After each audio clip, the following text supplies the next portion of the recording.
What's up, everyone? Welcome to another edition of the Starlight Digest, a podcast bringing you line talk and digesting Star Wars topics over 1,000 years. This is episode 186. Had to remind myself there. 186. Being recorded on November 23rd, 2022. I am your host, Darth Butcher. I got Scott Solo. What's up, nerds? We got Bootleg Joe, otherwise known as Bootleg Binks. Hey, yo. Yeah, I love the names.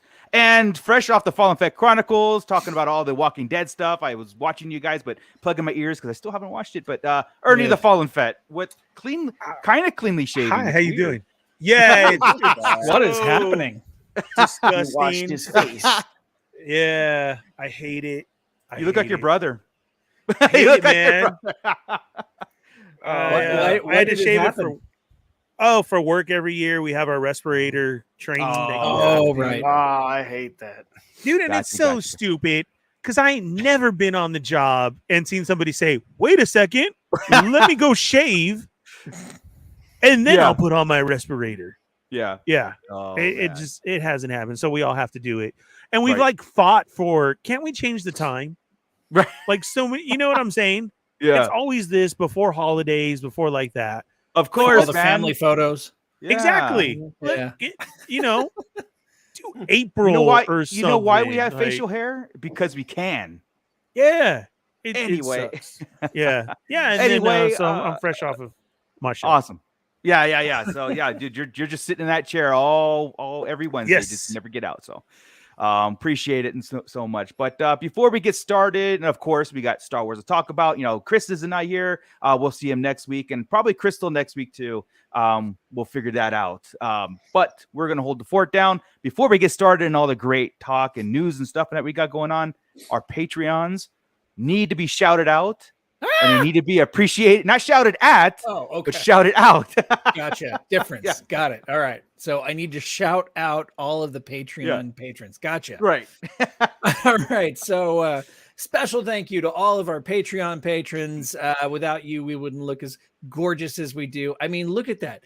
Your donations helped shave that man's face down there. Yeah. Look at that. Yeah. Look Somebody, at we that. said last show, $20. I dare you to shave. There you go. Oh, see, that's we what have it's you to thank Yeah. for all that beauty down there in the corner. Thanks. Fallen Fett filling the draft. It's cold out there. Talking Yeah, about- That's exactly. right. That's Joe. right. Still can't point right. There we go. Yeah, Batube. And it is cold. I hate it. Yeah. So anyway, let's get to the shout outs. So we've got Nicholas Schaefer. Oh, wait, I'm not really supposed to shout these, right? Stop yelling at them. Sorry. Ryan and the Star Joes. Cliff, Don and Brady of the Escape Pod podcast on the Red 5 Network. Flavy Davy, formerly of the Nerds with Attitude podcast. Don the Dad Dorn. Mervine. Gavin Connor of the Holy Hour podcast. Crystal Lamphere. Brandon and Anya Epler. AJ from the Forbidden Panel. And Fanboy Mike. Beautiful. Yeah. So, Beautiful. Hi, Mike. While you're again, don't shout at them, but we have a lot of people in the pit being digested. I do want to take just one quick second about Bondage Brittany. I want to thank you so much for all the communication and discussion that we have in our comment section, in the live pit. You're awesome. Keep it up. Trust me, we're reading them and we discuss them. And it's so much fun to expand our family, especially the discussions, after this, 'cause our talks never stop. Right. Yeah. So it continues on after the show and stuff. So thank you so much for taking the time and commenting and keeping the conversation going. We try our best to, to kind of like converse back and forth, but it's hard to get everything out in a text, but you do a good job at it. Yeah, Start off with Bondage Brittany. Shout it out. Scott, go ahead and get everybody out in the pit. You got it. We got Bondage Brittany. We've got Matt Logic. We've got Gordon. We've got Bootleg, even though he's right below me at the same time. What are you doing down there anyway? Hey. Santo 1414. Batu Bay. Papa Schmitty. What's up, everybody? How's it going in there? Yes, indeed. Man. So of course, I do want to talk about one thing other than Andor today, but I really got to kind of like take a second and just, I'm gonna put it out there right now, and then we'll talk about it later. But I had an absolute blast with Andor. Yeah, blast, and a lot of people in the chat share the same sentiment. So, oh, wait. Okay, bondage. Yeah. Okay, Thanks, Brittany. Brittany. Yeah. It's in your name. I can't. You don't have to say Right. bondage. I'm going to change my pressure of not being able to change. We probably wouldn't recognize you if you were just Brittany. So I was just getting so used to saying it. No, I gotta exactly. It's natural now. So Just don't change your icon. Don't change your avatar, and we'll be okay. Yeah. Then we'll Yeah. know. Exactly. Yeah. But yeah, guys, Andor finale was today, and I'm sitting there saying right now, like, we have a 12-part episode that's absolutely brilliant, and I've said this since the first episode, since it first came out, and I'm hoping that that kind of show continues. Well, speaking of it, because this segues into what I wanted to talk about real fast. Speaking of, like, what is going to be affecting Star Wars in the future, and one thing that happened the other day was the CEO of Disney was ousted. Well, he forcibly quit, or whatever. Bob Chapek out. Bob Iger back in for at least a couple years to, the emotions and the reactions of everybody when this news hit should have sent a shockwave throughout the entire Disney family. And we bring this up because Star Wars. Was everyone like, well, bye? Yeah. Bye. Well, Yeah, he took his $23 million and he went home. That's the only thing, right? Yeah. Like, you could fire me for $23 million too. Like, don't care, dude. all right, you know. He doesn't care, and that was the Platinum biggest umbrella. thing. I did a Moochers Monday on Disneyland, like Disneyland and Batu, right? Go back and watch it, because there's a lot of things that I said in there that kind of came true to this whole news coming out. Like I was sitting there going, like, the potential of Star Wars, the potential of Disneyland, it's a perfect marriage, and how they don't care. Like, the management does not care about these things that we have in this world, right? Disneyland being one of them and Star Wars being the other. They just don't care. And the news that Bob Iger is coming back in, at least for a couple years, to find a successor, to right the ship or whatever, I kind of want to say, like keep an eye out what that's going to mean for Star Wars. Okay, so, not the parks, because that's a whole different discussion and everything else. But what's that going to be meaning for Star Wars moving on? There hasn't been a slated movie till after 2024, 2025, right? Which is Kathleen Kennedy's contract is up at 2025. Does this mean different things? Again, I just want to kind of like put those seeds out there on what we could be witnessing in a change in the Star Wars slate platform, Disney Plus. What does this mean? Is this a good thing? Is this a bad thing that happened? So start thinking about this and start paying attention to what's out there. Now, if you were disappointed that there's no Star Wars movies, I don't know if it's like going to be all of a sudden there's like a whole slate of Star Wars movies being produced or whatnot, right? But I hope that Iger's guidance and bringing somebody in will take those people at Lucasfilm and say, look, hold them feet to the fire, this is my hope. Hold the feet to the fire. If you're going to announce a project, then see it to fruition. Follow through, or have enough substance, have enough there that a show is going to be made, and not just announce it and they go, oh, well, we'll drop it, and announce it, oh, we'll drop that, and then get into like bitch fest with actors and stuff like that. Let's stop all that stuff. Right the ship. Let's get going. So this is actually a good news for Lucasfilm, for us as fans, moving forward. So, your guys' thoughts? If you haven't, I'm glad he's back. I absolutely am. I think that he was if you're looking at it from a Disney perspective, a Disneyland perspective, he is very customer focused. He was always very customer focused, and he was always very focused on putting money back into the park. And you didn't have all the issues in the park that you did over the last couple of years with Chapek. And, I hope that we start seeing some, I don't think anything's going to be immediate, but I would like to see some changes, some progression, there needs to be some kind of something given to those of us that go on a regular basis, and those of us that have purchased like Ernie and Mooch. We're key holders or pass holders and have been for decades, and the price keeps going up and what you get for the value is going down. And that didn't really happen under Iger in the past. So I'm hoping as far as that goes, I'm hoping we start seeing some changes. I mean, if he wants to make amends with a lot of the people who have lost faith, very first thing he could do right now is for those of us with the pass to say, you know what, just JK, just kidding. Have all of December. You can go anytime you want in December. Right. We were just joshing. We're just poking fun. That wasn't real. That was just fake. That's that guy. That's Here's that what guy. I'm gonna do. No, that guy, he was just making a joke. I'm here to tell you, go ahead and book your vacation.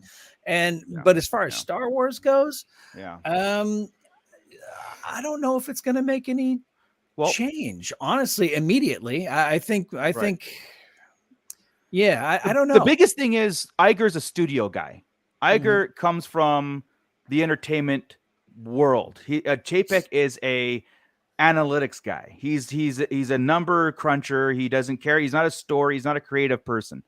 Iger is that he's already started to look into. I think he even put a tweet out or whatever saying like he's going to take another look or what's been missing or what's been hacked over at the creative side of everything. And I'm lumping this in because it means so much to Star Wars.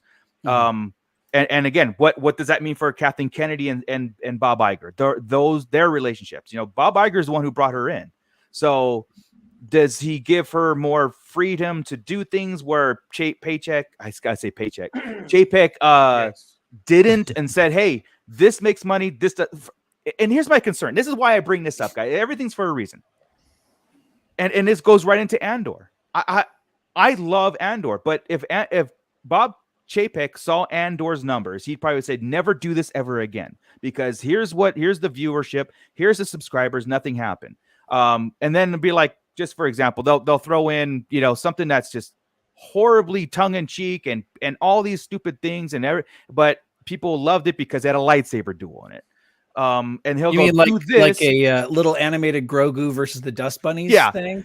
Yeah, they'll say Force Awakens made whatever $1 billion, whatever. Do more of that, in which everybody kind of like, look, we love and hate it. I'm not going to go into the sequels, but I'm just saying that type of storytelling moving forward, where it becomes so convoluted, it destroys everything that we've known. It's like too much. But he looks at it like, that made money, do more of that. Andor didn't make money, do less of that, which to me, in my personal opinion, I want more of Andor type, meaning not just like lack of lightsabers, but the storytelling, the cinematography, the deep. Yeah, dude.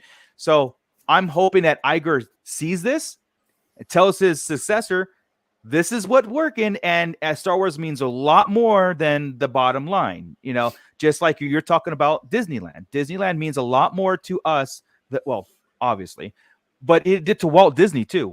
As the bottom line wasn't as important to the quality and the entertainment and the experience that you had going to the park. He was more proud of that than the amount of money it made. And us as fans, we all should want Star Wars to be a great product, a great quality product, and not really care. It's going to make money, but not care about record-breaking money and doing better than others do. It doesn't matter to us, honestly. I'm speaking in general, but yeah, I mean, it's an interesting thing moving forward with this thing happening. I want to get Ernie's take, because Ernie's yeah. right I'm sorry, Ernie. I probably talk talk way over all his thoughts. Go ahead. Watch him just go ditto. Jesus, never mind. Yeah, I agree. No, I was very happy to hear. Number one, first off, though, it sucks for anyone to lose their job, no matter what position you're in. Absolutely. But unfortunately, this guy on the other end had made a lot of people lose their job and their love and magic of Disney.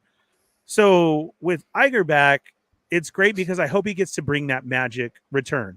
And number one, it's not going to happen right away. We all share the same love and comments. And what I hope that comes back is the love to the employees that are there, because unfortunately they really have lost it within this year or two. Right. I mean, there 'Cause used that to be affects us, so too. many Yeah. people. Yeah. It does, because you can feel it when you're there. Yeah. From guest wise to everything. Several I of mean, my former students work there in costume shops and makeup departments and stuff, and they're miserable. Yeah. And Yes. they have been for the last. It is. Yeah. You shouldn't have to go in there and wonder, am I going to get cut today? Yeah. Like that sucks. Yeah. When you were, for some people, this was a childhood dream to live around Yeah, that of area, to course. go to school and to work there and to see what happens. So I want that to come back number one first, besides Right. anybody else, is that the magic in that he cut a whole studio and made them move against their will. Like, okay, well then fine, then you're out. Like, I hope all this returns to them. You know what I mean? This hike, the yes, there always is going to be an increase, but this dude did it twice in a year for us already. And he took over our thing. And he just straight, from employees, us as the consumer, he straight dissed us. He called us fat. Yeah. He said we're like basically evil in the parks, and that's not the thing. Or something like that. Yes. Yeah. And it's so the opposite. Like, you don't even understand what happens here. And that always pisses me and Corinne off the most.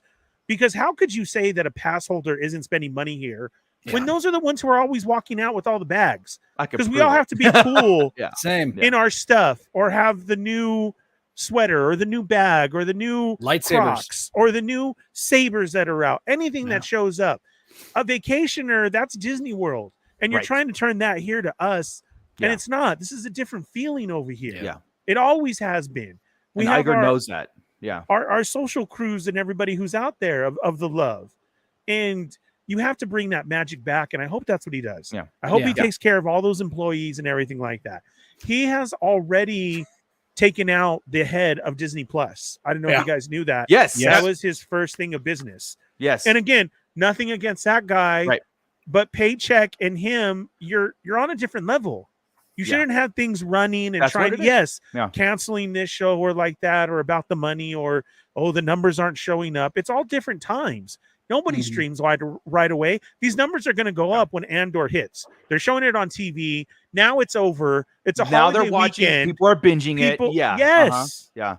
And it really and sucks this on is the where other end numbers to guys hear the don't hurt and everything. Yeah. Numbers guys don't look at this. We all come from the school of George Lucas and Eisner and Walt Disney and Bob Iger and all these guys who were creative team first, quality over quantity.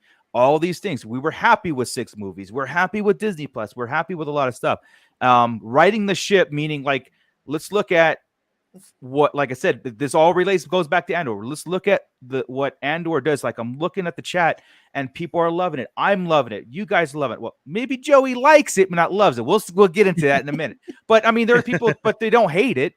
Yeah, and it's just like it worries me sometimes. It worries me when these number guys get in control. And and I do. I'm with Scott. That was my first one. And you know what I think, Scott, is going to happen? Honestly, that I hope so. And this is what I was telling Evil Diva, is that I hope those first 2 to 3 days bomb, and not in that way. Yeah, that they took away from us. Of that the numbers are going to be low because we're not there. Right, we're there with family, friends. That's a lot of people's usual vacation time at work. Places close. People are on vacation from schools and everything. And I think after those couple of days, then it's going to be like, hey, go ahead and make a reservation. You're good to go. Like that. Julie, my wife, her birthday is December 23rd.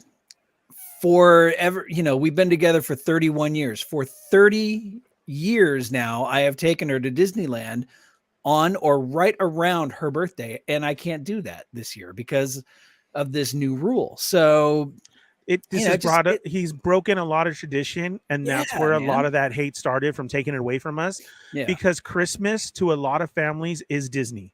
I mean, I've been there before, and these families wear their shirts, their colors. They have found other families that do. I mean, we're talking, like you're saying, of 20 years strong, 30 years strong. Yeah. And okay, this year's theme is Disney, blah, blah, blah. And you'll walk around on Christmas Day. That is their thing. All of these families who have added more families, and now you don't get to. Now you had to pay a separate ticket to be there. And that's horrible, because what he did was he was breaking tradition. Right. So I hope it comes back. Maybe the reservations, I don't know. It's a different time because of how all that worked.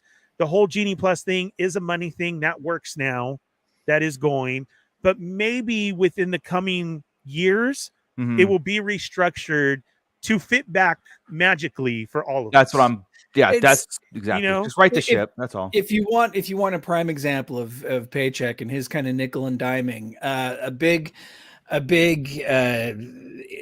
big thing for us was, okay, we'll renew because we get our 20%. I was telling Mooch about this earlier. You get your 20% off your Disney, off your Genie Plus.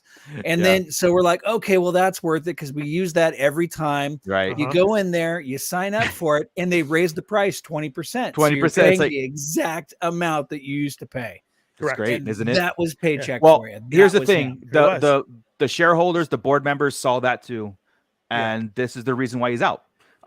So again, a big resounding rejoice around the whole community. I mean, I don't see one person saying that was a bad move. So correct. And like I said, the main thing is that those are from all of it, for all the workers that are Disneyland, Disney Plus, the world that is Disney itself.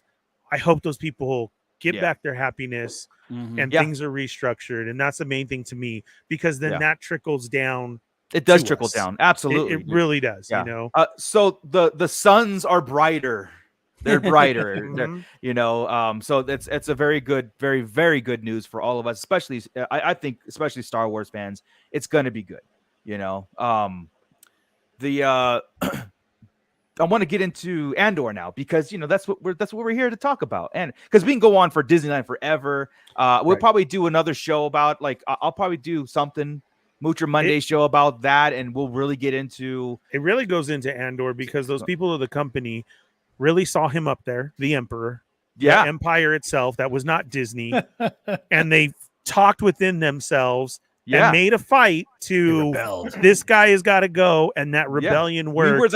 We were the funeral procession. What we get to see at the end of Andor. Oh, first off, did you guys know that the whole funeral music is the theme of Andor? This whole 12 episodes? Yes. Different iterations. Yeah. In different iterations. Every time it got either like tribal when it was more Andor's flashbacks, it got more militant when it was Empire heavy, but it was the theme of Andor. Book of Fett did it. Andor, throughout, it's like, oh, it's the whole Book of Fett theme. I'm bummed out that we didn't get, Andor. We had Fett. No. Fett. No, we that would have been horrible. That would have been horrible. Boba Fett still works though. It's all right. Boba Fett still works. Yeah. No, it does. It does. But yeah, I was kind of like, that was really cool, and I loved how it changed and it progressed just like the Boba Fett theme, progressed and changed and stuff. So very, very cool Easter egg there. But man, guys, I can't. I know some sentiment out there, but I can't say enough how this is a 96 out of 100 for me. 100 is a very, very hard score to reach. So I need to know altogether the series or just this finale. No. Well, the finale was 100 to me.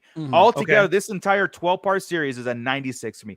It when I do my listing, my rankings, it goes original trilogy, then it goes Rogue One, Andor, and then I get into like all the stuff. I'm telling you, I'm serious. When I plug Andor into that now. And it's for a lot of different reasons. Like I said, Joey might have a lower score, but for different reasons. You know what I mean? Like you might have a different thing for different, like you might not put Andor that far up. And yes, it's new. Yes, I'm excited. I love it. I think this screams Star Wars more than Star Wars screams. It's puts us in it puts us in such a galactic empire time that I love the original trilogy, where if you watch A New Hope, you get the same kind of feel. The Jedi, the Force, that's all mythic. It's all it's a secondary. It's one of those things that it builds up. Same thing with Andor. This is a very militant, very like I said, rebel rising, and it just puts me in that headspace, and I love it. This episode 12, the finale, season finale, I was teary-eyed from the moment it started to the moment I'm not like I wasn't crying, but like just kind of like, it's all right if you cry, bro. Emotion. I was you really threw that in there strong. I wasn't crying though. Wasn't crying, but I was I was, like I said, just kind of emotionally invested the whole My ride. allergies were going off on me. My allergies, man, they're really hit me hard. Yeah. And I don't even have allergies. I invented new ones right now. But with that hype, and I'm hyping it up, I'm gonna go to Joey. Joey, take it away. What was your I want to know your true feelings on Andor here. On Andor? Okay, Mhm. it's I don't see what you guys see in Andor. I just don't. Yeah. No. Is that it? I'm trying to express it without sounding negative, because I'm not negative on Andor. It's just Right. It wasn't my cup of tea. Mhm. Like I said, I'm all Jedi and Sith. Yeah. You know, This is the second part of Star Wars. Cup of tea. Yeah. This type of Star Wars, I'm gonna watch it because it's Star Wars, and I'm gonna watch it because it was a good story. It was a good story, and it was to me. There was some episodes that were good. There wasn't an episode that was bad. Mm-hmm. There was some episodes that were great. Yeah. But it's something that I'm probably gonna watch just one time, and I'm good with it, and I'm gonna put it on the shelf, like you say. Yeah. Put it in its place. And like I said, it's not like I'll tell you flat out, I hate The Last Jedi. I don't like it. I've tried to convince myself that I did. I even bought the movie. Right. But I just don't like it. Yeah. And I'll tell you I don't like it. But with Andor, I like it. Yeah. And, yeah. know, I hear you, dude. like I said, there's parts that are good, there's parts that are great. Yeah. But it's just a one-time thing for me. And yeah. That, I mean, I know we're gonna get to it later on, but that credit scene, I was like, come on. Chris needs his moment. Give it to him. Oh, he's gonna get a full season of his moment. He doesn't. I told him. Yeah, he doesn't exactly. need it early. And speaking of Chris, I think he shares your sentiment on this, where it's good, one and done, and he can move on to like he's like, that's cool. It was cool. Move on to something else. Like he doesn't. And it's not because I didn't like it. It's not because I didn't like it. It's just like it's just like when you read a book, you're not gonna go back and read it. You're just gonna you read it, you liked it, and you're gonna put it on the shelf. So depends if it's the Twilight books. It's just a one-time read, dude. But if Lord of the Rings, I don't even read it. I just walk right by it. I use it for kindling. Yeah. So no, but yeah. I've heard your sentiment, but not the majority. Like I've seen like I said, with the Sarlacc crew. Yeah, you and Chris probably share that same thing. Like Chris will talk about it, and he will analyze the hell out of every bit of this series and stuff. But again, he's one of those things where if he had a lazy day, he's not going to put on Andor. He'll put on Rogue One. Perfect example. Though I can't remember which episode it was, but I was going to go back and watch it. Okay, and I sat down and get ready to watch. Get ready, trying to find it. Instead, Obi-Wan crossed my crosshairs, and I was like, you know what? I'm gonna watch Obi-Wan instead. And I started watching Obi-Wan instead when I was originally gonna watch another episode of Andor. It's so funny. I'm opposite. Like I don't really care to watch Obi-Wan again. other than as the third episode, the last episode of Obi-Wan. Yeah, that's what I'm saying. Episode. That's the only one. Certain scenes is what I'll go to. Like I can care less about everything else. And again, but that's just how I'm feeling right now. So yeah. Whereas the Mandalorian, I can plug the Mandalorian in and watch it from episode 1 on and not get bored at all. Same. Obi-Wan had, a couple of episodes. Book of Boba Fett had several episodes I actually really, really enjoyed.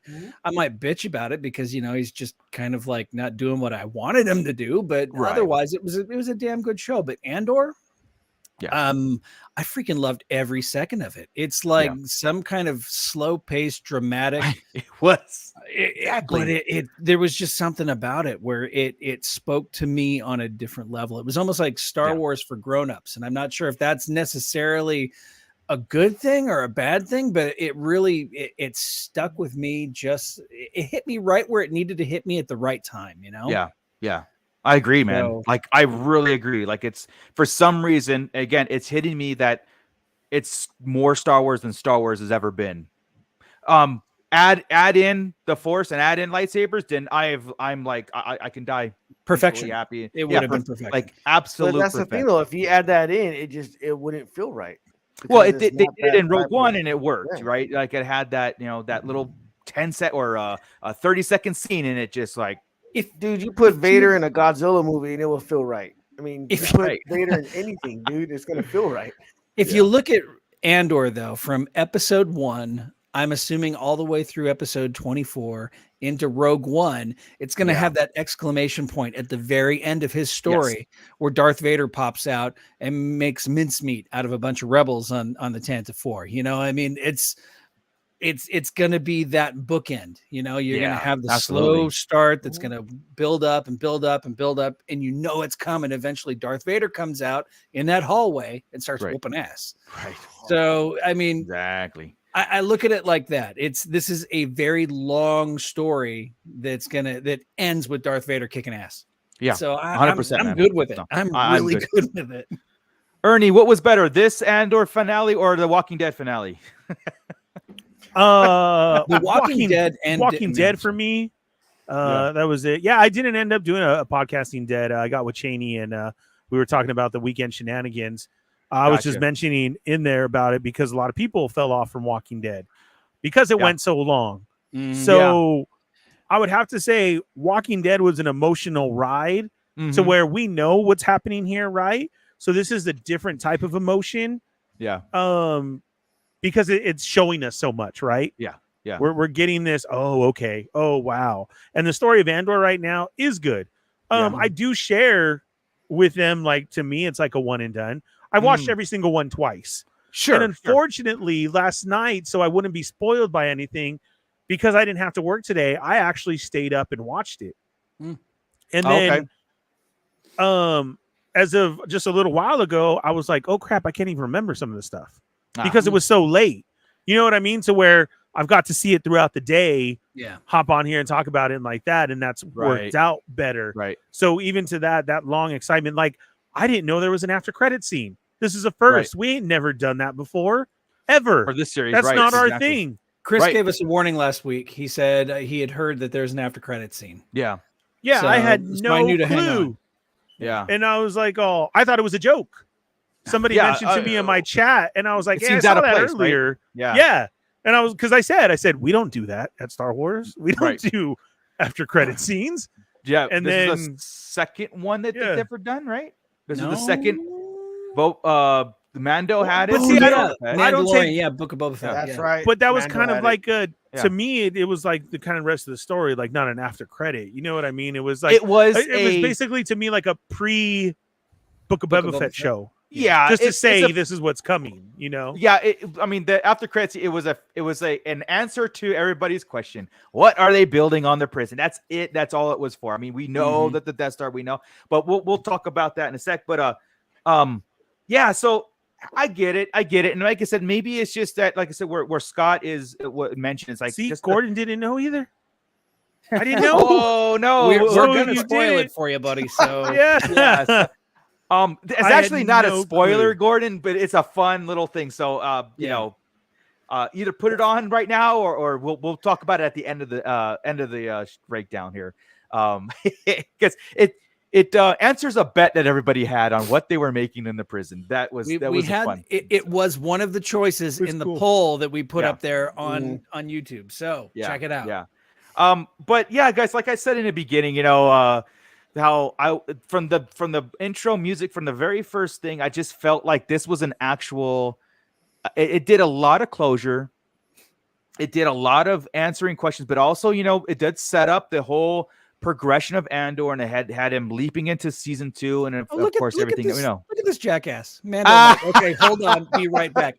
Okay, we'll just go ahead and put the whole show on hold for you, Mike. Yeah, I can give him a hard time because he's coming over to my house tomorrow for Thanksgiving dinner, so I can give him a hard time. But good lord, yeah, we'll talk about just watch it too.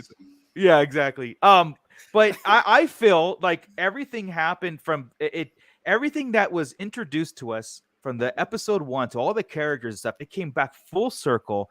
And when I was talking to Chris about this, there is no cameos in Andor. Everybody on screen, everything comes in for a reason, a purpose, and everything. And I felt everything was sealed with a nice bow on everybody's character arc, from Bix to the mom to B2, you know, to everything was just so like the finale really did so many callbacks to everything we know, except for his sister and all that stuff. But again, I think that was a fleeting. I don't think we're ever going to revisit that again. But so we got, of course, but the big showdown on Ferric, and everything was gonna, which what was so cool, because I kind of feel that could have been anywhere, and it obviously is going to be anywhere throughout our Star Wars universe of the rebellion growing. Like, it didn't have to. You know what I'm saying? They're doing this everywhere, taking over and showing up. Yes. Like, we know Lethal and through Rebels and everything. You get to see it. Seeing this live action was great. So this is what I feel is happening right now. Yeah, across everywhere. The manifesto was finally playing. But how they did it, and it was voiced over. And Andor is actually studying, and he has it with him, and he's getting into his head. And that being played, like what Ernie just said, people are doing this all over with thousands of thousands of people and thousands of factions, not knowing they're part of a bigger picture. And this is where Luthen comes in later when we talk about Luthen. He's discovering this is happening with or without him, thinking he was by himself in his whole thing. Correct. As he's witnessing Ferric uprise against the Empire, and what's the mom's name? Marva's speech. And that whole, I will get better at the names. I promise. It's only been 12 weeks again, because it's what you said. It was all new characters introduced to us. Mm-hmm. I love off of this. Yeah, well, except and for her speech. Yeah, her speech was fantastic, and it got to the whole point where it's like, I'm a citizen here. I love our culture. I love this. I never thought I'd be pretty much doing my own eulogy for my own brick for our own culture and stuff. And then it got into I was asleep. And I love that. I love that whole thing where I was asleep, and I wish I was. I wish I wasn't asleep. I woke up earlier, And then the speech went into basically, fight the Empire, and that just caused the whole thing. And Luthen witnessing this and his face, and that's why he decided to leave after everything happened. It was like he saw what was happening. He saw the Empire tightening the grip. He saw what was going on here, and that whole thing, as a viewer, going back to the manifesto and Andor's switch, and everything was just kind of like, this is so good. This is the first time in a Star Wars series that I rooted against the Empire.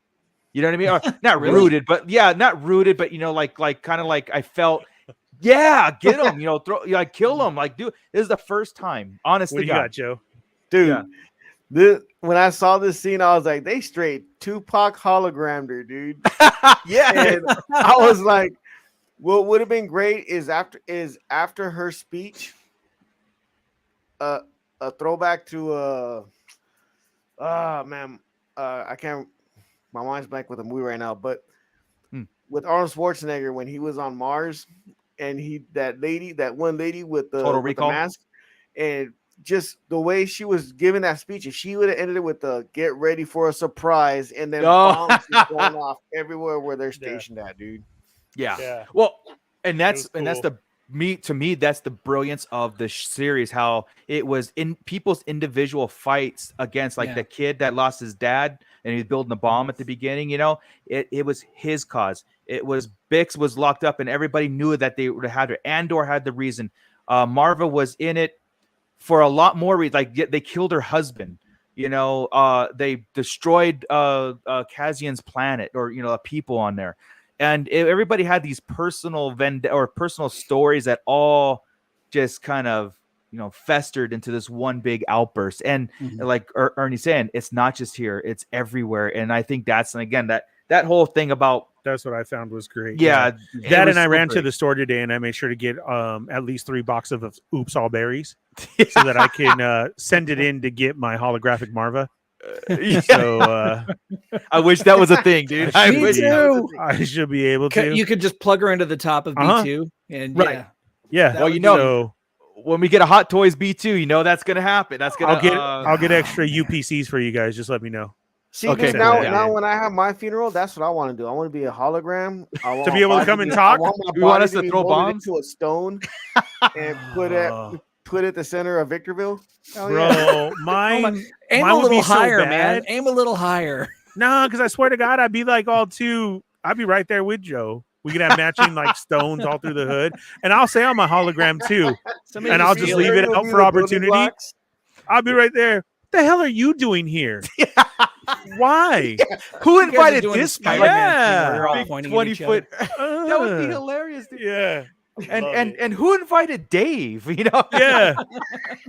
Jeez. Again, okay, so going back to the whole funeral thing, it was so again, another thing that it was kind of like blatant show of force with the people of Ferric, showing how they were only told to bring 40 people. They were all told to do it. They were supposed to bring they talked 30. Them into but they talked him into 40. Yeah. So like they're like the Empire's trying to compromise, right? And people are like, yeah, okay, sure, right? Okay, sure, 40. Well, okay, we and you got to start midday. No, we talked to them and starting 2 hours later. They were like, F you all. The bells chime at this time. This is our culture. This is our thing. This is what we do. Oh, and speaking of bells, this dude. Yeah. Okay. Go ahead. Sorry. Freaking awesome. But the defiance of the people of Ferric, and hundreds and hundreds of people showed up for the funeral. Again, all with that personal story behind them. All with that, you know, what did the Empire take from them, right? Even this dude was up there, had a purpose. Yeah. His signaling from the first shot in Andor that we saw from episode 1 when this dude was up there, to his purpose up there to signal the rise, and knowing everything's going on, and he's like the drum beat in the background that's motivating everybody, you know, that just like the people of Ferric do. They bang on things to get people uprise, and it's freaking poetic. I'm sorry, man. I always think of everything from figures to our Disneyland, as we've talked about. Yeah, if you have all this written for years, because they've had to, right, of these shows that were going to come, man, you really missed the mark of having some type of bell tower in Batuu. Yep. For the same thing, correct? And now, tell me we couldn't have that band walking through Batuu to play some type of music of Star Wars band, right? Yeah.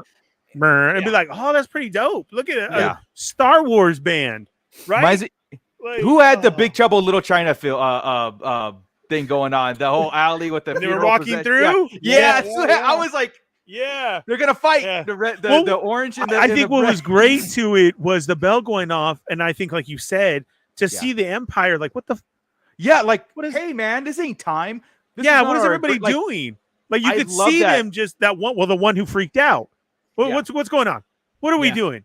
The show of defiance was amazing in this, and like I said, this was something like, and that's what, again, I was rooting for the people of Ferric. I was rooting for when they started with the rushing the riot police guys, when they were, you know, even when they were trying to get to Dedra. I was like, yeah, you know, this is like, you know what, they deserve it at this point, right? Really so was.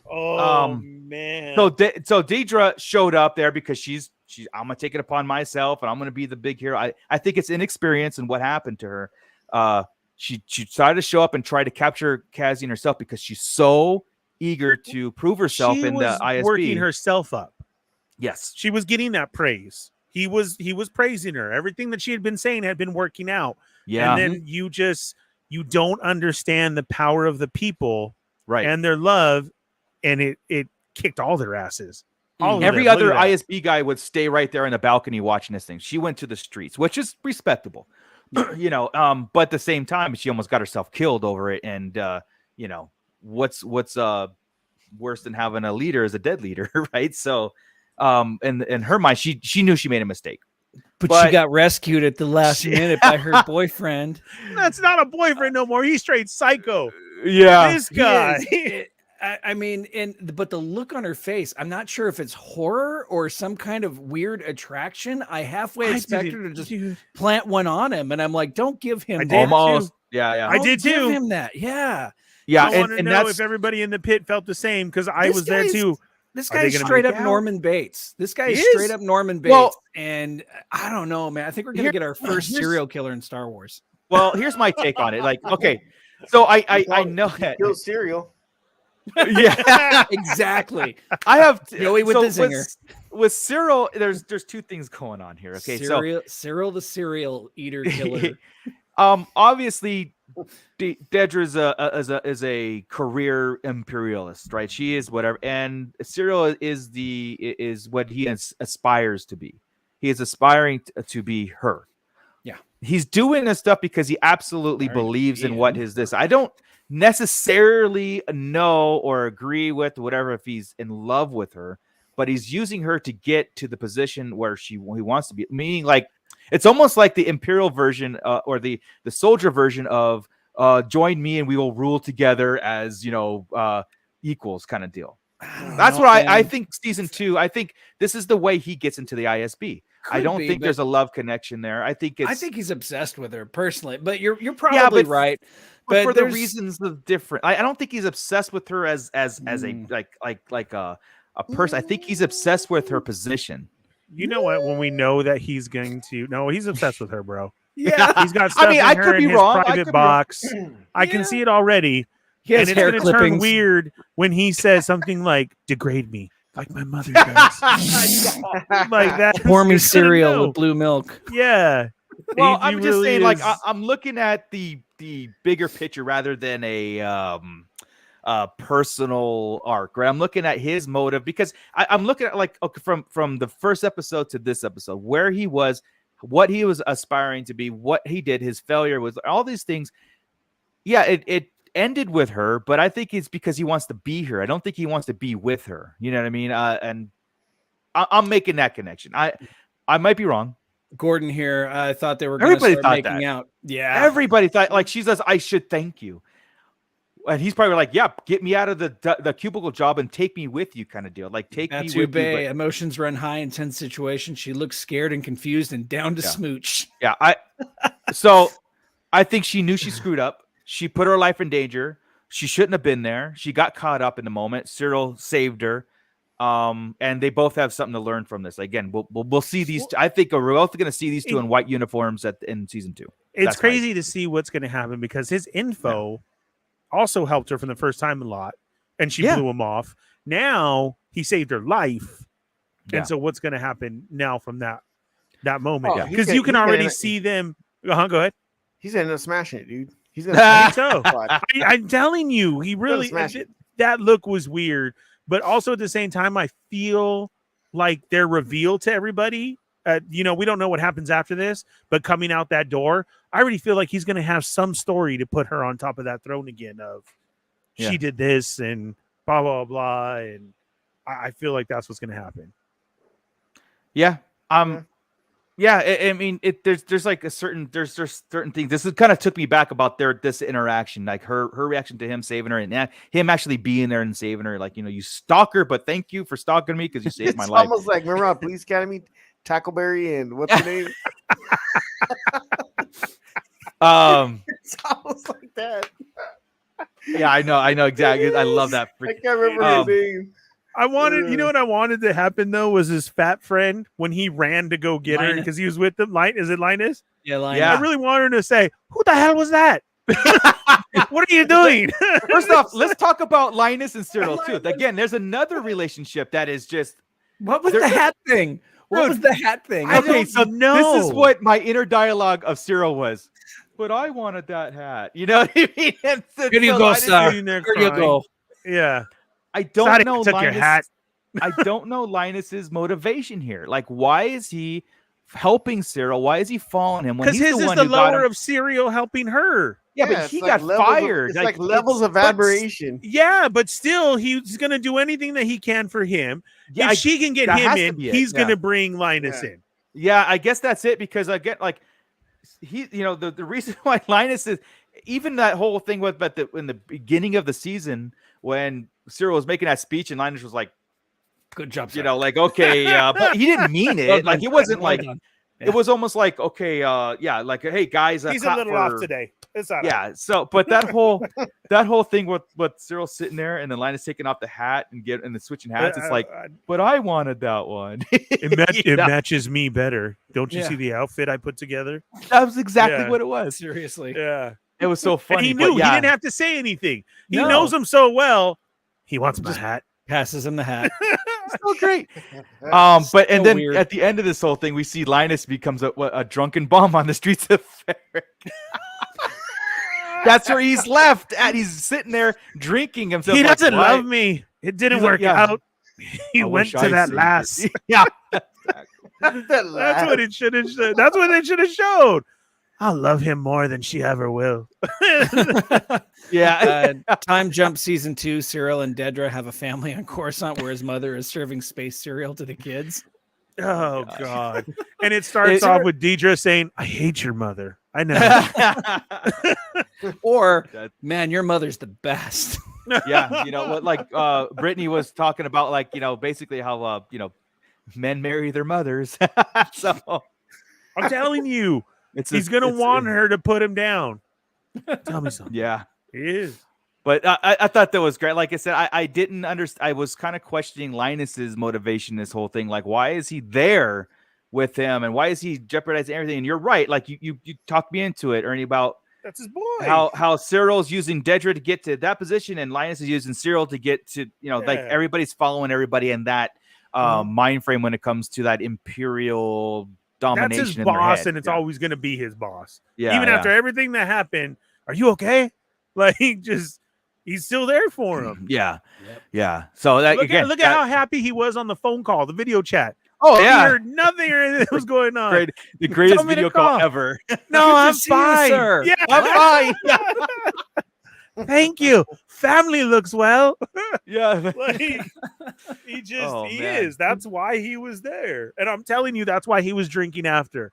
Because in his head, I loved him more than she ever will. So that's right. He really is. Now I'm stuck here.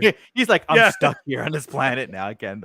But of course, you know, it's so funny how we talk about all the other characters but Andor every time we break down a season or an episode. Didn't we say that though a couple of episodes ago, where it's like everything happens around him? It's all about him, but all the action is around him. Yeah, and it's still great, and it's still, and I'm still involved with every step Andor is making. You know, when I didn't think he would show up. I didn't think he was going to show up, but he did. He did. And how did he show up? I've seen nobody talk about this. No, how did he show up? Smuggled himself. How was he moving around? No, what his mom set up, the underground tunnels to get through the hotel, to get to the different places. Right. That's his mom set that up in her time of saying it. He's like, "Where were you? I got to make sure because the rebellion, if they need to get through, that all the places are still clear." That's how he got through. Yeah. So when I saw him pop in through the kitchen of the hotel, I was like, son of a bitch, dude, his mom did all that. Yep. Like that's got sick. She got sick because she was down there trying to clear that up in the cold. Why are you doing that? Right. Because the rebellion needs to be ready to come through, and I need to make sure they're all good. And then it also showed like everybody Andor was interacting was all involved. You know, the spaceport dude where he's taking the ships, he was directly involved. Of course, his best friend was, you know, Bix, hold on. Just 1 second. The big guy. I don't remember the big guy's name. The big guy that's his best pal along with Bix I don't remember his name. But when all hell started breaking loose, that mofo reached over and headbutted a stormtrooper. And he headbutted a stormtrooper. What the hell is stormtrooper armor supposed to defend against if you can't even take a headbutt? Yeah. You know, they don't have. You know what? On this time of being through our Star Wars universe, I honestly feel like seeing the transition from clones to that's what it is, and that Moff Tarkin made humans. Then, I mean, you know, not clones, but anybody could be that. Like they cut it too. And then I feel like then it's just a look, an intimidation. That's because exactly we see them blasted and like that. I mean, he did. I saw that too. He's boom. Yeah. He's out. Straight up falls over and he's out. Yeah. And Jules and I were watching it and she's like, I wonder if it's just to scare people. If it's just there to frighten. When has any Star Wars armor besides Beskar deflected or helped a blaster bolt? Like none. They get hit in the arm and they die. They get hit in the shoulder and they die. Of Mandalorian warriors where it looks like that, you're intimidated by Mandalorian warriors for that same reason of you can't shoot them. It's going to deflect. They're great warriors. There it is right there. Let's copy that and have a look that is going to be scary to the rest of everybody else. I think so. And that's why the Mandalorian said no weapons out of Beskar ever, because they're impenetrable. They didn't, because that's the only thing that can kill themselves. So, for example, if you create a Beskar sword, because if you create a sword and someone takes that sword, well, they can kill other Mandalorians. That was the whole purpose. But yeah, it's got to be for the communications. I mean, we know that stormtroopers have ventilation systems and stuff like that. So it's got to be for environmental purposes. Utilitarian and also an intimidation look. The Empire is very all about scare tactics and fear and all that stuff. So yeah, I've never seen one stormtrooper. Real quick, the one thing that I wanted to check too is Batu Bey made a comment. Yeah. Dude, he used the brick to crack some bucket heads. Yeah. And literally thinking about the fight though, Marva's speech got everybody riled up, and it was technically Marva who took the first hit because that was her. Yeah, that was her brick. Amazing, right? I mean, that he used. You get what I'm saying? She set this up for. I was just watching it full on like that. Set this up for Andor to get around, for everybody to get around, basically to the setup. But her speech got everybody so riled up that he turns and uses that. Yeah. To get that first hit, which was technically her brick. Like, yeah. I love it. Full on to everything. There is and I do think whoever kicked Emo over, he should have been right away. This is like, again, somebody flipped over B2. That guy flipped him over. And because he tried to hide the hologram, and it didn't work, and they flipped him over. I thought first I laughed.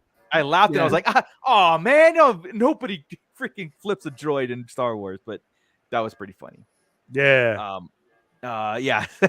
So man, the poeticness of I love how emotional B2 has been throughout this whole B2. I've never felt that way about a droid. No. R2 is great, and 3PO, their chemistry, they're able to work with everybody. 3PO can make us laugh. Chopper's just a psycho. Chopper K2 came pretty close. Yeah. K2's good, but as a team with Andor and everything, you know what I'm saying? And his comedic role of his being so snarky. Yeah. But the emotions that come from B2 as a droid that just so like I was literally ass when they kicked him over. Because he's lost Andor. Where are you going? Let me go. No, he was always told no. And then Marva dies, and won't you just stay here? He just wanted to stay home. I want Marva. And the big guy, like so freaking sad. And then it was just like you could see that excitement that he did. He knew the hologram, what she had recorded. Like he couldn't wait. And it was his pride and everything. And you felt that through a droid, right? Yeah. And that was amazing. Scott Winters saying the big guy even tells Andor, he said it too. I'll take care of Marva. Wham! Cracks Stormtrooper over the head with it. It's poetic. Like I said, she got into the fight. You not even being there. So and look at this jackass right here. Hey, Chris, there he is, man. What's up, Chris? I didn't know you could put a fake picture on your profile. Right. That's crazy. He's wearing a tie. He's very nice. His head on Look at this guy. Very respectable. Wow. But yeah, guy, like I said, the whole lead up to it was great because like the first half was the lead up to the battle and seeing where everybody's at and the purposes, like that kid making that bomb right at the beginning with the holograph of his dad. I think that's his dad, right? Yes, it was. And he's looking at he's staring and he's making it and it puts. You get real sympathetic of a lot of people who do a lot of bad things, even in the real world that we live in today. And the show did a very good job at blurring those lines, really did. And, it was just great. And then that's what set it off, and that bomb going off and then making those grenades go off. And then the whole open fire on the crowd. And, that was just like, fire at will. And then just the revolution started, man. It just speaking of bombs going off, Chris says that's his OnlyFans pick, and I know it is, Chris. Just wanted to mention it to everybody else. All right, proceed. Go ahead. How can you proceed after that? That's that bomb of the kid that threw it, right? Yeah. That was a big crowd. That kind of got to me how they pointed him out right away. Yeah. Well, he was at the head. Basically, he was at the head. You think that's what it was? I felt like there was just so much though of going on. Get him. Yeah. But I kind of got satisfaction. That was like the biggest because how they tortured his dad with the voice I don't know if he died though, but they tortured him. They hung him. Oh, that's right. They said they wanted to hang him in the square. But no, he threw the grenade or the bomb, and it set off all the grenades. That was great, right? And which it was was great. Chain reaction. Knocked everybody on their butt. Even Luthen got knocked on his ass and killed the snitch. That's why he didn't snitch. Yeah, see, talk again, about how- snitches get stitches. Yeah, like every Yep. character come full circle around. It wasn't just this dude as Cassian owed him money. It was like I he owed didn't me want to money. believe Now it. I'm turning on. Yeah, I did. I thought it was a setup. At the bar when he was saying like he was talking to the communication everything. dude. I thought it was more of a setup that I thought some play was going to come out of that Yeah. guy there, because Yeah. that really was a turn for me, right? I mean, well, he wanted his money and he sat there and Yeah. waited. I thought it was a setup. Once he was inside, I was like, oh, setup. Right. He's going to Right. let in Andor Yeah. inside, right? And then Gotcha. Yeah. Right. Yeah. But I mean, but again, villains are villains. I mean, he was Andor's not nemesis, but he was not his friend, even though like in the beginning. So it came to bite him at full circle. Everything in the show comes full circle. And that's Yeah. what I loved about it. And it was so great. Like the tension and the build up, it worked when the face off and Marva's doing her speech and everybody's looking at each other and the kid's got tears in his eyes. And then the speech turned into the Redrick, it turned into the Redrick, and it exploded. But yeah, again, amazing foreshadowing, amazing things going on. Like Ernie said, it's probably going on everywhere or a lot more places than we think, and that was fantastic. Bix, I love the fact that she was still imprisoned, and when the music was going off, she was humming the music. And when they were doing their chant of the whole funeral thing, and she said the words too. So she's part of this thing. She hasn't lost her mind totally. But the one thing that it's the smallest things in the series that just gets me. And like, I go, man, why is that so perfect? Why is it hitting so hard? Yeah. When Cassian got everybody on that ship and he rescued Bix and got her on the ship, and he's like, I'm gonna come back for you guys, the B2. And she says, Cassian's going to come back for us. Like, she's lost and staring at this stranger, and saying like, don't worry, Cassian's coming back for us. And in a way, and that's just like, it just hits home every time. Like, it just like, that was perfect. It was perfect. I don't know how any other way it could be written. You know what I mean? So, it just sucks to know that they all died though. That really sucks. Eventually. He said, I'll meet you on Alderaan. I'll be there. Don't worry. But did he say Alderaan? No, I'm just kidding. We're safe on Alderaan. Yeah. Brittany here saying that it was weird what went on with Vel and Cinta, despite showing up on screen quite a bit and the big talk with Clea. I agree. Their relationship. I don't know what to think of their relationship, because Cinta is definitely all business. And yes, all business. Vel, it's like she's done her part. She's ready to go take her girl and retire somewhere and just be happy. But Cinta is like, get away from me. I gotta go shank this. It's almost dude. like Vel wants out. I think that's what's up. For her way out. Well, Vel, I think, was in love. Like you're saying, that was her partner. Oh, yeah. And I think Cinta, that's your work relationship. That was her. She's putting, yeah. No really time for was. love, Dr. Jones. That's what it is. Right. And when she said, like, you didn't come pick me up, that's where it was. I was like, oh, man. Yeah. Well, yeah, I was busy. Yeah, she's like, I had to. Yeah. But that I had to wash my hair. Yeah. I couldn't be there. It's very interesting, their relationship, and I love it. I absolutely love the tension between them in the whole directional pool. Like it said, Cinta's all about business, and like, again, I'm here. We'll do this later. Like, talk to me after this is all done. Talk to me after the Empire's fallen. Yeah, stuff is going down, and it's okay, so.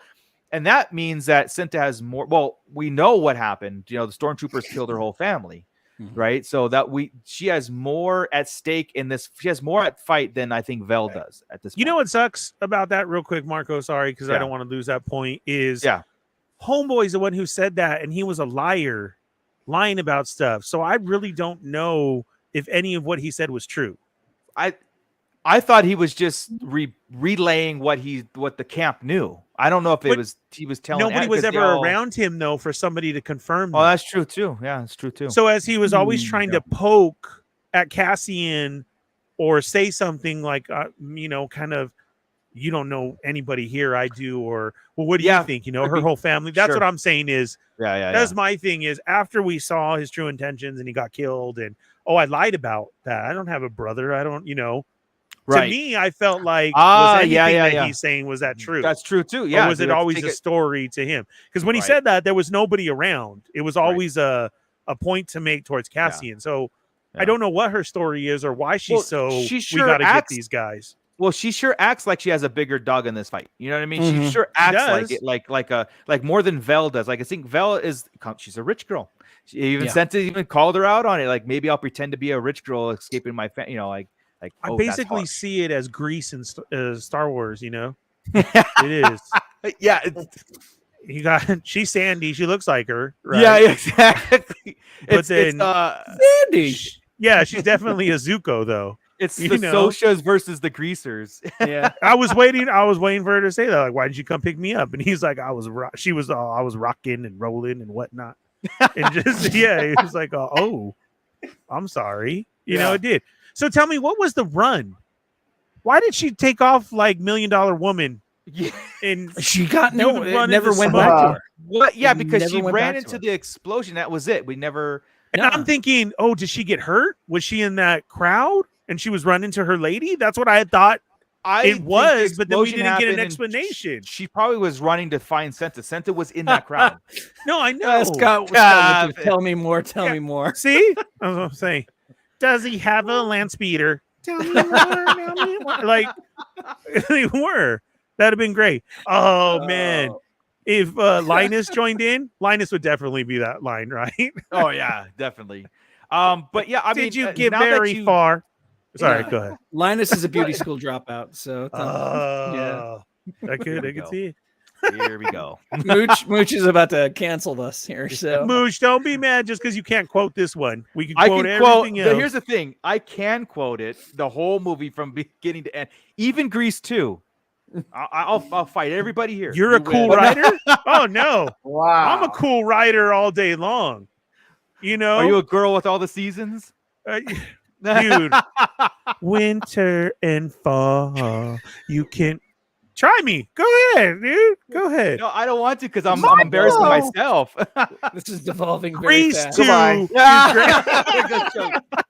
Oh yeah, no, Grease 2 is an amazing movie. Michelle Pfeiffer did stellar. It's a guilty pleasure, man. It really give her cool writer. I'll sing Grease 2 all day too. Except I don't know about the bomb shelter song, right? Well, that's going a little far. You're lucky. We're bowling tonight. Okay. We're gonna score tonight. We're gonna. Sorry, go ahead. I think Gordon's trying to bring us back here. Can we talk about how cool Luthen's? Oh yeah. It was like Michael's Mike. He was a cool writer. I'll bring it right back, Scott. Cool writer. He was. You know what? Let's shoot that tomorrow, Mooch. Can we put Cool Writer song over Luthen riding through the thing? Yeah, that'd work so much. Of course. I want to see OOL, and you just see Luthen, his hair blowing in. Yeah, there you go. His wig just. No, that was a cool bike, though. Honestly, yeah. No ordinary boy will do. Only a okay. Anyway, okay, guys. All right. See, through again, and through. There's not a movie that we can't quote. There's not a writer like you. All right, go ahead. Gordon, stay on track, boys. I'm sorry, Gordon. I'm sorry. It's so easy. Yeah, Luthen was. Here's the funny thing. Luthen said maybe 3 sentences in this whole series, and it was all about emotion. Again, we talked about this earlier about just the coming to the realization of I'm not alone. What I've said, it's like what he's preaching to Mothma, preaching to other people. Now he's got proof on the ground, proof of exactly what he says. Tighten the grip. The Empire will basically start their own revolutions or cause their own revolutions because they're so menacing and bad for people and stuff. And it was just great. It's just fantastic. Speaking of Mon Mothma, though, I mean, she's decided to throw her husband under the bus. Wasn't this great? That was such a great cover. It was so great. She's been right about everything the whole time. Yeah. This dude is such an ass and maybe drunk or a bad gambler that he wasn't even fighting to deny it that much. Yeah. It was more about who told you. She knew the driver was listening. Yeah. And she like decided totally knew the driver was listening. Yeah. And decided like you're gambling is getting out of hand. He's like, "What are you talking about, dude? I haven't gambled in like whatever." And of course, they threw in if you're gonna do it, go to Canto Bite. Just another sequel reference. But the whole thing, I did get mad at that part. Yeah, we don't go to Canto Bite. Yeah. So Canto Bite is basically just Vegas. Pretty much. Yeah, because that's the only place you can go. Or gamble, it's a reservation. Right? It's a reservation. Yes. Or, I think that move by her was, again, because we saw what happened. We saw the meeting between the two families. She's pouring out her daughter. Yes, right, and and here's another reason why that the dude, the gangster dude, probably knows Mothma's dad or husband is because I met him a couple times. Correct. That probably gave her that idea of like, this is where the missing money could lead. Like, this is where the trail of that missing money could be. I can blame it on my husband, and then the ISB will be none the wiser, right? It's and like the daughter and thing. It makes sense. Yeah. And revenge for doing this, selling off her daughter. At the same time, though, her daughter did not seem all that upset about meeting this. Oh no, her daughter's with this boy. man. Like that was the last 100%. episode of where Vel got mad of, I can't believe you're doing this. And she said, no, this is her trying to follow the old ways. She found the elder. She's got with her friends. Yep. It's boom. Papa Smitty. It's weird. Nailed it. She set him up to recover for the money loss. Absolutely. Yes. Because we see, well, she doesn't know this, but we see the ISB and the driver and that other dude, Dedra's nemesis on that is saying like, she said word for word, what scares me is where the money is coming from. So they're looking into finances just like she's. And then when he reported it, so that's the 400,000 loss, right? It's a very, very, very smart move on her part. It plays vindictive in her own family because she hates it. She doesn't care for him in that way. So it's like, and this is where I'm saying it adds to it. So that's been reported. Yeah. And now he did say he's met the husband before. This gangster and the kids get together. It's all he's had a total loss. Line. Yeah, he had to sell off. She's not going to be looked at. She has a dickwad husband. He has a gambling problem. He's a jerk. He sold off the daughter. It's everything. and he did the only response anybody that's really innocent. Tell me who said this. I want to see him. I want to see. We've all said that. Being accused of something. Who said it? Who said it? We'll fix this right now. And she's just like a typical wife, just comes up and starts an argument out of a clear blue sky when he was just having a drink. You know what I mean? Yep. I went there. Sorry. I'm single, and that's probably why I'm single. So starting an argument that didn't need to be happening, and but the driver can hear.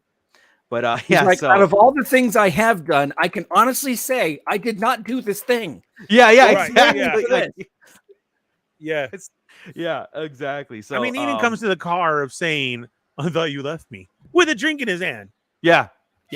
Crossed my mind. I thought you left me. Yeah.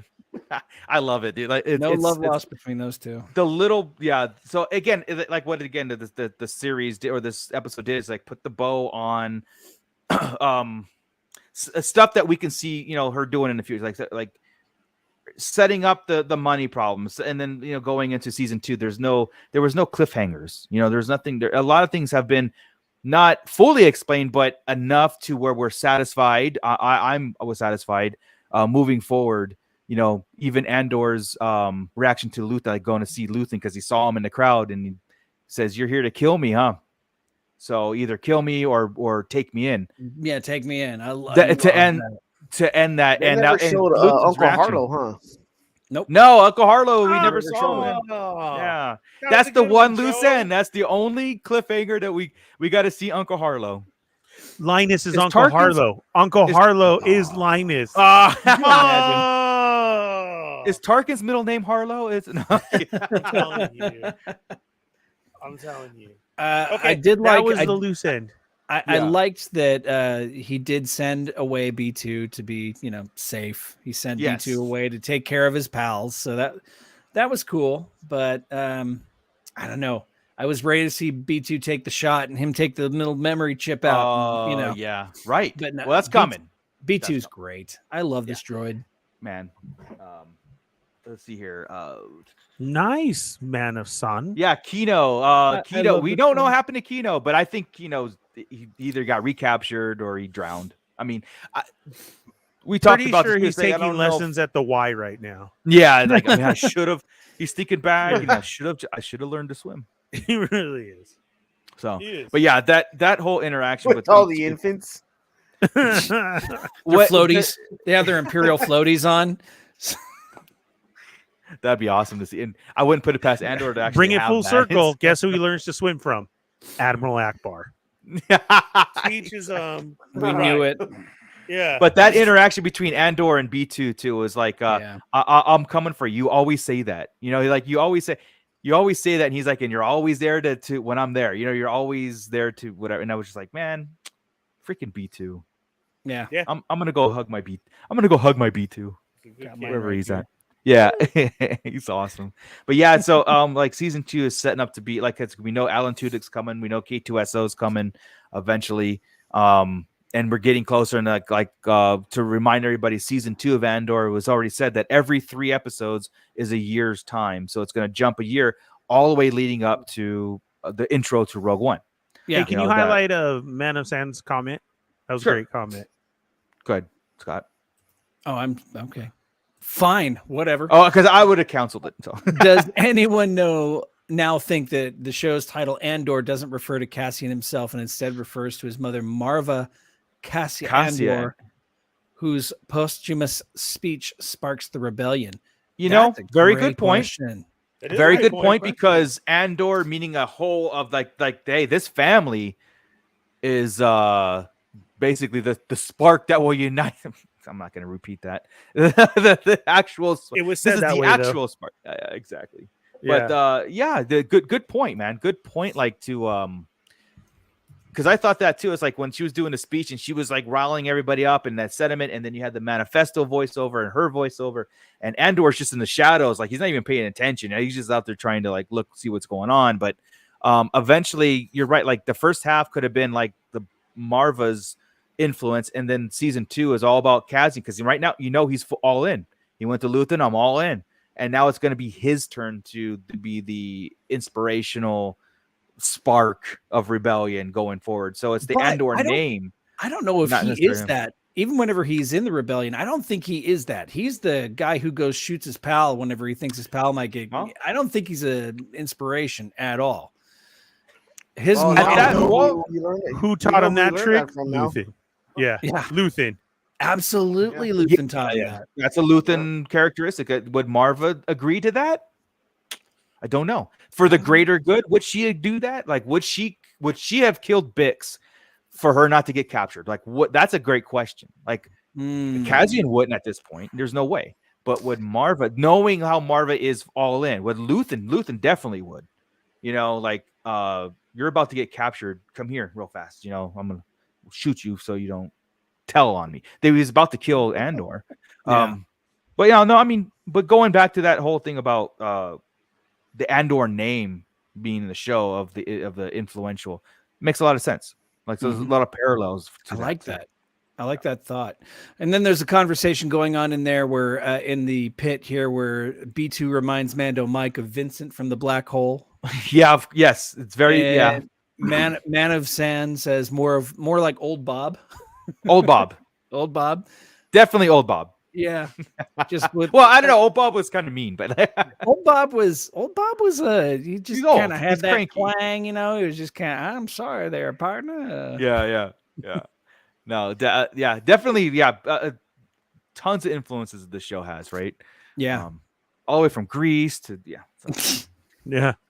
What else, guys? What else in the series besides I'm sorry, I'm gonna be talking about this show, how epic and how great it is, and how I want Tony Gilroy to write and direct everything going forward. Yeah, he did good. It was amazing. Man of Sand also brings up, exactly what you brought up at the beginning of the episode, where the slightly different music and every intro that we heard was all brought together for the funeral at the end.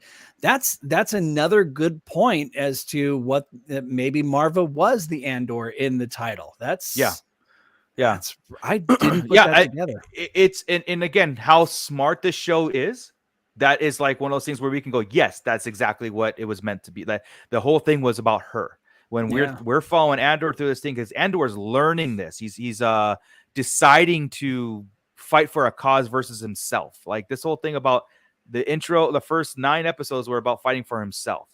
Doing this to get us out of here. I'm getting you and I out of here. And then she was like, I'm staying where I'm doing this, where I'm all in. And then he has that whole thing about, because he's listening to the manifesto. He's listening to the whole thing going down. It was a perfect thing. And I don't mind having a season to get there. Like I actually heard some people saying like, well, Cassian's it's taken too long for him to get to this point. I'm like, we have season 2, which is going to get us that 5-year span. I don't mind, like after all said and done, I really don't mind this season being the setup for Andor doing the 180 of his personal venture, right? Or adventure, go into it. So, yeah. So are we going to get into this post-credit scene? So let's finish with that. So we put a poll up, guys, on our community post on YouTube of what were they making in the prison, right? So this is our second ever, correct me if I'm wrong, but second ever Star Wars post-credit scene. First one being Mando for Book of Fett. And then this one have showing us what the parts, we were promised to what we were going to know where these parts they were making was going to be used for. A lot of us here said the Death Star. A lot of us said the TIE Fighter wings, but we got the glimpse of the Death Star, which was kind of like where I was like, yeah, I knew it. Yeah, of course. This is awesome. The super laser, specifically the lens for the super laser. Yes. Which is freaking amazing. Yeah. Man. And it's so funny how Brittany in our comments from last week's episode, like go back and made some great points on it. And it was how many of these things that they have to do. And and it kind of brought it up like, well, the Empire is building multiple Death Stars, I think. And I brought up to us like, there's a second one being built too, because they couldn't just do it in 3 years, I don't think. But no. So imagine all those prisons and all these Death Stars being made, and it's almost like I saw this scene. I was like, yeah, of course, this is great. I didn't have any aha moment, but I was like, yeah, I love it. I love the foreshadowing of this. We know that it's not the actual super laser being installed, because that actually happened in Rogue One, but it's the lens around it, which is just freaking cool. Look at that shot. I know. That is so cinematic. Great. What planet is that, though? That's the question, because was that Scarif? No, it shouldn't be Scarif, because it showed up at Scarif at the end. Okay. You're right. One. You're right. Supposedly, it was built in orbit above Geonosis, but right. That is Rebels. In Rebels, it was moved from Geonosis to somewhere else. Where is this? Because I mean, it could be anywhere. Maybe it's Mon Cala. Because where's the Imperial stronghold? That's the only place. Because remember, this is a secret. Yeah, it is a secret. It's not known, so it has to be an Imperial stronghold. It wouldn't be Mon Cala then, right? Or an inhabitable planet somewhere. Yeah, somewhere outer rimish. But I mean, it's Camino. They moved it out to Camino because why not? Well, Camino was bombarded, so why not, right? And it was removed from the Jedi archive. So all of those clones, there you go. All of those clothes had to go somewhere. Yeah. Yep. I'm going with Scott. Camino. It was removed from the archives, and it was orbital bombarded, so no habitable, or that city is gone. Yeah. Or like Batu Bay says, this is the Death Star from Star Tours. So, it's there you go. Yeah. Here you go. Mano fan or not. Oh, sorry. The chat is just going and going. Yeah, this is the ugly irony that Cassian helped build the thing that ultimately killed him, of course. Oh God. Yeah. Very good irony, right? That gave me an icky feeling. Yeah. Great point. Yeah, great point, and a beautiful shot. That is a gorgeous shot right there. So, that's even better shot. Look at that. Look at these handsome.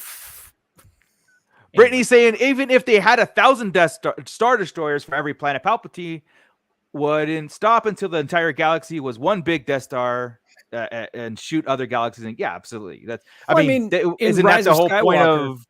That's Rise the whole of Skywalker, point of First Order. Yeah, his Star Destroyers had planet-killing abilities. Every Star Destroyer had a plan, and the Star So Killer lame. base was a system killer. Yeah. Like it's all one. Anyway. It's all about one-upping. All about one-upping. Exactly. But again, that's he would have. There's no stopping. That's the Sith. There's not like I finally did. I can rest. I'm gonna go fishing. Yeah. I finally I defeated everybody in the galaxy. And the Sith don't do that. In the Star Wars Old Republic game, I mean, the Emperor did in that one was his ultimate goal was to obliterate all life in the galaxy. So there was an end game to that. He was consuming it all. Very counterproductive. Yeah, well, that was his inevitable goal. Was that? And I don't see how that can be like. Palpatine wants to rule. There's a throne there.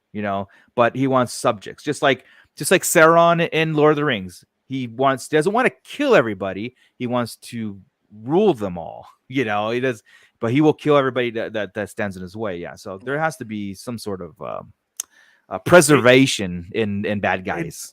That's like when they didn't know Michael was the cool rider, right? And he's like, this time we get him, Zanoni, and the T-Birds went after him. That's why. So Johnny, no, we can hope for, is just that. Hopefully, it just ends in reproduction. You know what I'm saying? I've never seen Grease 2. I've seen Grease 1 like a dozen times, if not more, because it's my wife's favorite movie. But I've never seen Grease 2. So you have to. Don't spoil it for me. I mean, you can be considered a Christmas movie. Okay. Yeah, you can because they do all the seasons. So it's like Aha. All it needs is a Christmas tree. It's a Christmas movie. So Joey, how you doing, man? I have one question about Grease, though. Yes, no. Go ahead. The floor is yours. Is it really about what's her name offing herself? Sandy, the last part of it. What? That is urban legend. I've urban legend. Never heard that. No. You've never heard that? What? No. I've never heard that either. No, I thought at least you would hear about that. No, already. Fantasy. Mm-mm. They just kind of fly off. It's supposed to. I guess it's supposed to be. That was the first one. Her. Oh yeah, he's talking about the first one. Okay. Yeah, because you can't say it on YouTube, but it's supposed to be her not lifing herself anymore. Yeah. If you look at it, the way it lines up, it almost does look like it. But I'm gonna say yes. Why? Then it makes the movie so much better. But whoa! But why? It's crazy. Yeah, because she didn't get any. I'm digging it, Joey. Now I'm like, that's the #1 horror movie of all time. That's great. I love it. Yeah, that's crazy. I've never heard that before. Yeah, it's an old urban legend.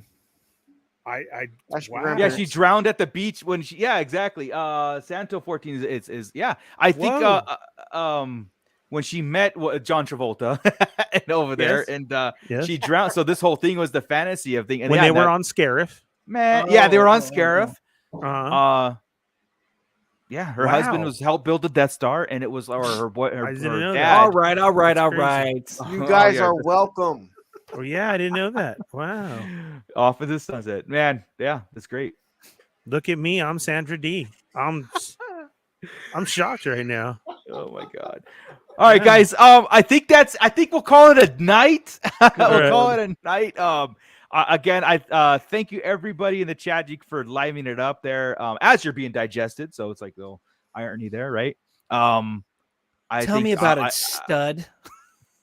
Yeah, I'll take Good stud. Lord. Take stud. Reproduction. Reproduction. Mm-hmm. Okay, so What's Dirty next? Dancing. Dirty Dancing. No, nobody watched that movie.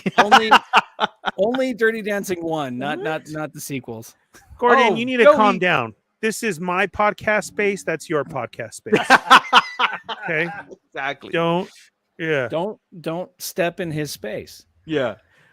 So before we get going, of course, we have to do our cheesy moment on the show, and our very big cheesy moment is what's lurking. It's almost like the rally monkey at Angel Stadium. Yeah. Da-dun, da-dun.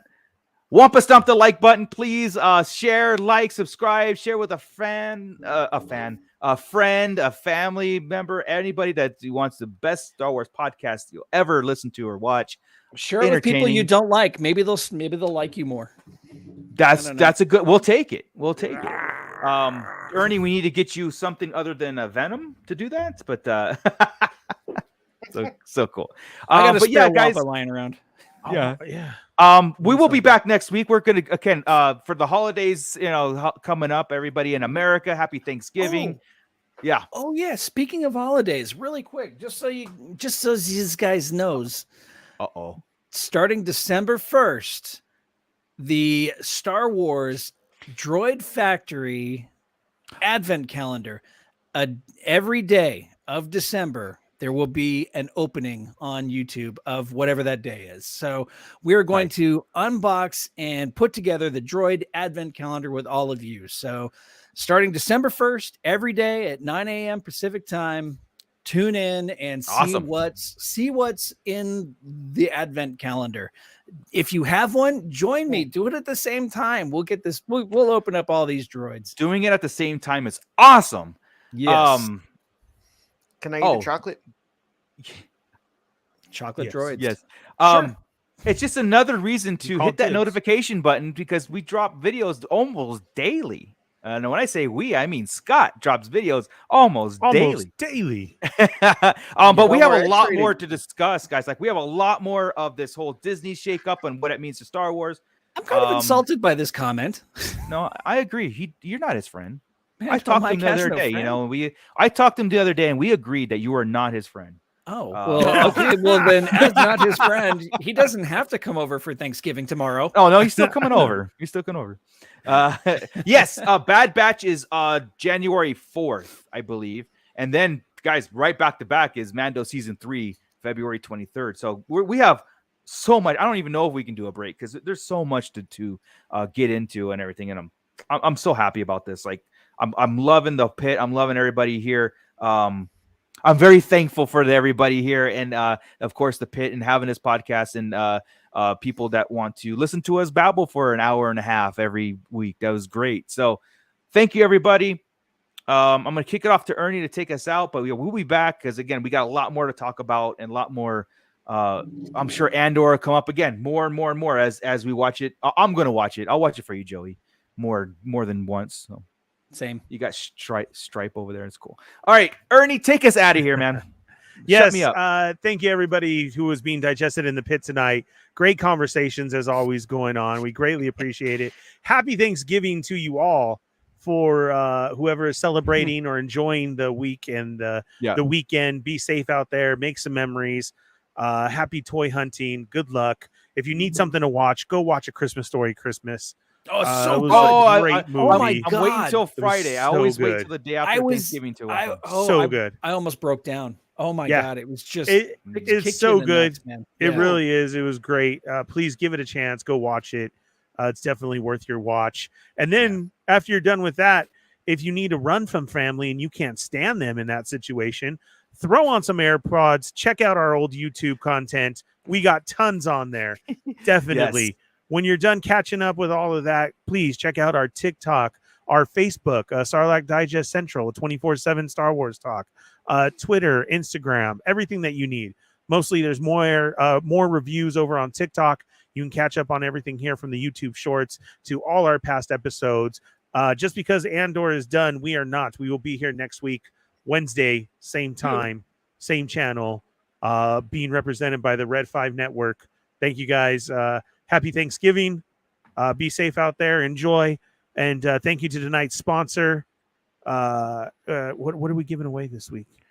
Martin? Hug? I gave away a hug already. Yeah, we've done hugs. A Cyril stare, maybe. The way that he was staring at Deidre when you open up your package from Tashi Station Emporium. Okay, you stare at the camera like you're Deidre staring at Cyril. Like you're Cyril staring at, and I'll be Deidre. Okay, ready? Do it. Yeah, go. This is what you're gonna get when you open up your package from Tashi Station Emporium. Use code Sarlacc Digest for 10% off. where there is many different options for you to choose from figure stands, background enhancements. Amazing figure stands. Look at that. Look at that. Wide stance, figure stand. Only stand I could get to make Dr. Fate stand up. That Everything right from there. blood splatter effects for your NECA figures. War Machine. From Space Walls. I like that one too. That's nice. Yeah, this War Machine. Mandalorian knee. Right now, is that you? Supposedly. Did you get that at the swap meet? I'd get a better one at the swap meet. Hasbro, what's going on there? I know, right? And launching December, probably December 1st. The Ninja Turtle stands. Ooh, the turtle stands right there. I got to give Dario his figures back. Yeah, right there. Dario, I'm playing with your toys. Get your Space Walls, whatever it may be, your accessories. And right now, hot item ticket on the shelves right now is your G.I. Joe classified figures. Yeah. And, those stands, look at that. They work well. So nice. From good guys to bad guys, whatever it may be. Yeah. There you go. Again, TashiStationEmporium.com. Go check it out. Yes. So we will be Tashi Station Emporium on IG. The Artist Card Solo. Bootleg Joe. The Fallen Fett. Darth Dad. Chris, we love you. We missed you. Yeah. That's Rogue Toys Crystal. So yeah, we got all kinds toys. of toys. Crystal is going to be at Comic-Con, LA Comic-Con coming next weekend, not this weekend, next weekend. Go check her out at Rogue Toys. Get some great deals. Find those hard to find items and much, much more at LA Comic-Con. Rogue Toys. Crystal will be there. Yep. And we will be there that Saturday. I will be there as well too. Yep. Yeah. So go down, check it out. Fun times ahead. All right, guys. Well, I think that's it, right? I think so. Did we cover it all? Joey, did we cover it all? I'm sure we missed something, but it's covered. I think so. It's pretty covered. So keep it nerdy, friends. Yeah. What he said. So with that, again, happy Thanksgiving to all our American family and friends, and even if you're not American, happy Thanksgiving. We're thankful for everybody. So that's right. Okay. Yeah. Thanks, guys. Bye. Keep it nerdy.